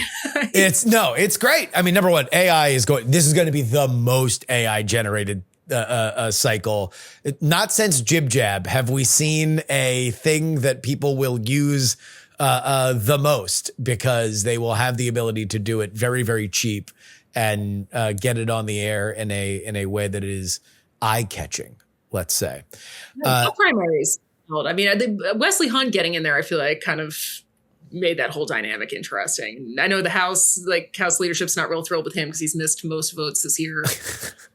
Well, that's the other thing, is they got a 2-vote majority right now. They got to vote on really key stuff, and he's 15 minutes from my house tonight. Like, everybody else is getting back to DC tonight, except for Wesley Hunt, who's speaking to the Lake Travis Republicans Club in a race where he's running 10 points behind. The only hope he has is that John Cornyn, right? Well, John Cornyn drops out. That's pretty much it. If John Cornyn dropped out, he would have a shot to consolidate both of their votes and beat Ken Paxton. But John Cornyn and his team hate him. The Republican Senatorial Committee hates him. From what I've heard, he's not particularly well liked within the Republican caucus in the House. So it's not like he's got a lot of institutional rising friendships there that it's like, finally, like we'll charge forward. It's an interesting dynamic there. Trump not endorsing Cornyn, I feel like Senate leadership's not real happy about. So it's I mean, I would say for Cornyn, look, if Trump is not going to endorse Paxton, that's the biggest win that they could have possibly hoped for. Like, because the options on the table, in my opinion, considering how loyal Ken Paxton has been to Donald Trump and how much Donald Trump values loyalty over everything else, him staying out of that primary is the win. Like, the only question would be, and now if Wesley Hunt dropped out, he wouldn't be able to run for a seat again because we're after the filing deadline. But like, it's only Cornyn or Hunt dropping out. That's it. That's the only thing that can happen. And it does not look like either are going to, which means you're now looking at, Ken Paxton, who if it is Jasmine Crockett and Ken Paxton doesn't have to run an ad with his face in it for the entire cycle. General election. Well, yeah, but it's like it's a laugher if it's Ken Paxton versus Jasmine Crockett because the entire election is going to be about Jasmine Crockett. If it's James Tallarico versus Ken Paxton, closer. It's a lot more expensive. Yeah, you have to spend money there. Although maybe it'll be cheap because they can just keep making Sora videos, and that'll be that. They'll do it on the cheap. The other side of this, we wound up getting into Republican politics again, but Nancy Mace, ever the colorful character, her time in the House is coming to a close. It does not look like her campaign for governor seems to have caught fire. Where are we there? Well, I think the airport incident kind of kneecapped her a little bit. That was something. Yeah. But yeah, it seems like Alan Wilson's kind of the front runner now, but I mean, we'll see. I don't know what she does next. 'Cause, I mean, if she doesn't win that, it's not like I can see her getting a TV contract or like, I don't know. Or I mean, she does say the thing. She is a person who says the thing. That's usually the only real criteria that you need to be on television is like, are you going to say something that will get a lot of people mad at you on social media so then you can drive engagement? She'll be that person. The difference is like, she can't say my ex-fiance and his buddies are rapists because that is the kind of thing that will get a television network sued in the way that you can legally say it on the House floor. That was a wild ride, which is still kind of playing out. But yeah, I mean, I feel like more so than that, I feel like the airport stuff really sat with people the wrong way. Well, for people who are not aware, can you explain what the airport situation was? So she was kind of verbally berating this TSA agents, saying they were incompetent. She had showed up and was supposed to be escorted into the airport. And I guess it was the wrong color car and they had a different gate or something along those lines. I did the specifics of the gate, but there was like a 10-minute window where they didn't find her and she just kind of popped off on them and then was threatening to sue them for defamation. And it was a wild ride, but then eventually they kind of released their IG report and it just said that she was kind of being unhinged. So, but there were about 1 million tweets of her being like, I'm holding the line everywhere with like AI graphics and whatnot, where there was a lot to unpack there, but yeah, she's still maintaining it. But I mean, they released security footage and it was a little unhinged. So, well, and it's like, what are you doing? What are you picking these fights for? Like who's on your side when you're picking a fight with a bunch of like cops and TSA agents at an airport that dozens of people go through a day? What really are you? It's not even like you're bitching about the security agents at Dulles or something. I'm sure that there's some amount of people in the media or in politics who are like, you want to know what? That TSA agent is an asshole. I really do not like that person. Like, at least you'd get some sympathy. Nobody is talking about this airport. Like, this is just an entirely a bizarre flight of fancy for Nancy Mace, for which would probably be a way to sum up her last several years. A bizarre flight of fancy. There have been no shortage of like wild Nancy Mace moments that I feel like leadership is also kind of happy she's running for something else. Although if things are headed where they are, I feel like the leadership races are also going to be a wild ride. So that's Let's talk about that, because that's kind of been bubbling under the surface. This is something that I have heard through the Big Beautiful Bill, that Mike Johnson, who has gotten a lot of good press over the last several years, there are people that I respect that are Congress watchers that say, he's a better vote wrangler than you'd think. And he did, these were not easy situations, and he was able to get everything through earlier than expected. Everybody kept spelling doom, and he was able to push it through. To which I would say, from my perspective, and I'm not in DC often, right? But I talk to enough people. He was right to say, I am going to be a dumb pipe for the power of the White House.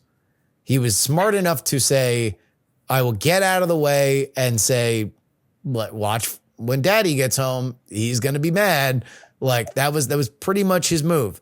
If he doesn't have that, or people aren't scared of the White House, which in a lame duck presidency, they progressively get less scared of the White House, then his power will erode. And what I've heard behind the scenes is he's like really not well liked at all. Like there are people that really have it out for him, and he's not gotten a ton of people elected in his tenure, which is usually how you build loyalty. What have you heard?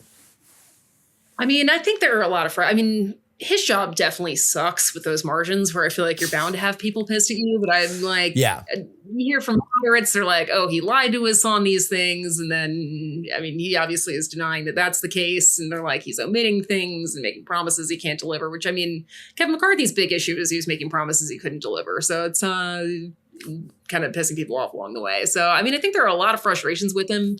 If it's a minority leader situation, I think it's kind of a free for all of people hopping in and becomes a knife fight would be my guess on how that all plays out.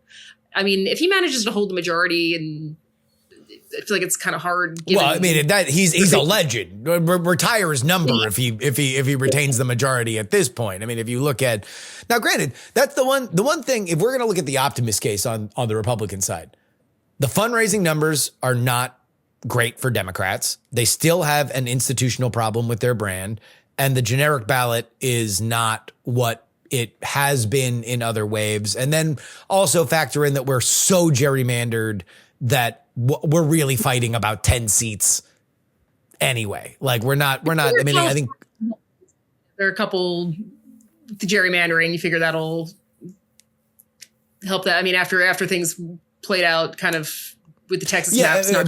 Beyond whether or not it adds to the Republican side, it's like we're just in safe seats. It's like we're fighting. Yeah. There's like 18 actual battlegrounds. Yeah, I guess the idea that there would be some bloodbath where it'd be like a 50 seat change or a 35 seat change. Yeah, it's just done. It's over. So it's like maybe he'll lose, but they'll lose, and the Democrats will be in a similar situation where they'll have pissed off people at a weak leader, except they're not going to have any backstop. There's no higher power in the Democratic side. The one thing that Mike Johnson could say is that we've got Trump. Like Trump, Trump will bulldoze people. With Marjorie Taylor Greene over going after Johnson, and I feel like that's been kind of a common theme. I think as long as he's with Trump behind him, I feel like he's definitely, I think he makes it through the end of this year. I haven't heard any real talk of motion to vacate. So it's, but it's interesting kind of seeing the early steps of maneuvering of people. You hear Jim Jordan all of a sudden talking about ACA subsidies, and it's like, that's interesting. Interesting. It's like, and I feel like Steve Scalise, Tom Emmer, it could be like a 3-4 person race where who knows how that all plays out. In a minority leader race, if they lose the majority, you don't need the same margins there. So it's to pull it off. So, it's going to be interesting. One last thing in terms of, sorry, go ahead, finish. Knife fight. It's been interesting. A lot of the people that I think would like that gig have made a lot of enemies that are still there. So we'll see. One last thing coalitionally that I've been fascinated with, and I do think is very, very undercovered, is the angst of the real pro-life true believers with the Republican Party and the coalition. You saw a lot of this. This didn't get reported a ton, but if you were a real obsessive, it was there. And with these ACA subsidies, as they were being debated, The question was about the Hyde Amendment, which is that the government, this is something that switches whenever there's a Republican or a Democrat on how they're interpreting the Hyde Amendment. But essentially it says that no federal money can go toward abortions. That's the blanket kind of idea about it. And that some Republicans believed that they were never going to approve those subsidies because some money would go to abortions. Trump comes out. Trump has distanced the Republican coalition from the pro-life movement the way that we had understood it before. And I know that liberals and Democrats don't want to hear about that post Dobbs, but I'm telling you from inside the Republican circles, this is a thing for which pro-life members are angsty. They're annoyed. Now, what happens? Maybe nothing. Nothing up till now. They've sucked it up and moved along. But is that something that you've also heard? And is there any future kind of coalitional fractures that we can follow as things go forward? I mean, I feel like that's an interesting one to watch. And it's always been a big conservative issue, but it kind of feels like, with the Freedom Caucus at least, it almost feels like the moderates have been strong-arming stuff more so than the Freedom Caucus, and kind of the conservatives kind of fallen more in line with whatever Trump's kind of pushing for. So it's it almost feels like Freedom Caucus has become like like Republican Study Committee at this point, where it's gotten big to the point where they're not really like voting in block the way that they once did. So I don't know if that dynamic changes as the elections get closer. I do wonder if it's been in part muted just because, like you said, there's only 18 seats that are going to determine the House, and all of them are blue seats, which means, like, weirdly, there's a moderating force to the Republican Party, because you got to listen to Mike Lawler. You got to listen to some of these people that are going to be in real contestable dogfights. Which, I mean, yeah, I mean, a lot of times I feel like for the real hardliners don't really, they're kind of like, we just kind of need all people that are going to follow the line of like, but it does kind of seem like a lot of the firebrand. It's like you've got Andy Biggs that's running for higher office. Yeah. You've got Chip Roy who's running for AG. So like, I feel like a lot of like the real hardliners are leaving. So they're out. Yeah. They're kind of busy, kind of focused on their own races there. And so I guess we'll see kind of these few major bills before things really get heated with like full campaign mode. But yeah, it's going to be a long ride up there. No shortage of drama. Never any shortage of drama. All right, Juliegrace, one thing before we let you go, and that is you're working on a project, and I want to make sure that people have an opportunity to get in on the ground floor. It is a thing for which you're going to want to give your email. I have long said that if as great as Juliegrace is on the show, the conversations we have before and after we hit the record button are often some of my favorite. And the project that you're working on is going to put a lot of that out in front of the line of publishing. Where can people give their email to your brand new project? All right, so I will tweet out a link on X later today for email stuff, and then website should be launching in a couple weeks at sourcessay.news. My podcast should be coming back, so a couple weeks out, but I definitely tweet out to make sure I get everybody's emails, because definitely want to have Where can people find your Twitter? Where can people find your Twitter? At Juliegrace B. And you can follow me on Instagram at Juliegrace Brufke. So I'll definitely have the links up there. So I'm excited to get that launched. So it should be some of the sauce, more of the palace intrigue. So some of the fun hot gossip up on Capitol Hill. Let me tell you, guys, you're going to want it. You're going to want to do it. I'm just telling you. Listen, I mean, like, there's going to be a point where Juliegrace is going to put something out there and everyone's going to be talking about it. And you're going to say, I could have been the one to tell my friends about it because Justin told me to give the email to Juliegrace. I'm telling you to give your email to Juliegrace. It's going to be good for you. Juliegrace, thank you so much for joining us. Thanks for having me. Looking forward to coming back soon.